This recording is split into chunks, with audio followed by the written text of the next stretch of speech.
MX play প্ল্যাটফর্মে আমি একটা সি ড্রামা দেখছিলাম। নাম তার মাই রুমমেট। ২-৩টা কথা বলবো এই সম্পর্কে, বাকিটা তোমার ওপর, তুমি দেখো নাকি না দেখো। প্রথম কথা, এর হিন্দি ডাবিং খুব ভালো করা হয়েছে।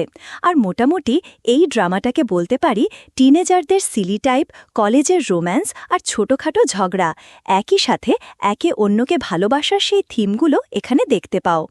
এই ড্রামা দেখতে তোমাকে খুব বেশি মাথা ঘামাতে হবে না, কারণ এপিসোডগুলো ছোট ছোট, মোট ১২টা, প্রতিটা ৩০-৩২ মিনিটের মতো। কিন্তু মূল কথা হচ্ছে, এই ড্রামা সবার জন্য নয়। যদি তুমি ম্যাচিওর, গভীর গল্প, ভালো অভিনয়, টুইস্ট, দারুণ রোম্যান্স বা অ্যাকশন দেখতে চাও, তাহলে এইটা তোমার জন্য নয়। এটা একদম স্লো এবং অনেকটাই ক্রিঞ্জি সিরিজ।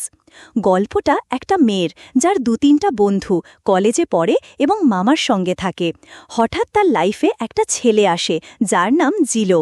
সে কে, কেন এসেছে আর এর ফলে মেয়ের জীবনে কি পরিবর্তন আসে, এই সব জানার জন্য দেখতে হবে।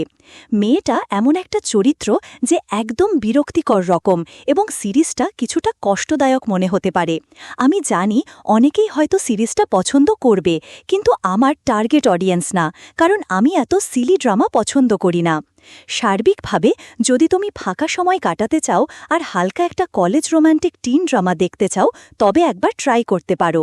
মাস্টারপিস বলবো না, কিন্তু টাইম পাস হতে পারে। না হলে স্কিপ করো, কোনো ক্ষতি নেই। এই ধরনের সিরিজ আসলে শুধু রিলসে ভালো লাগে, পুরোপুরি বসে দেখলে মাথা ভারী হতে পারে।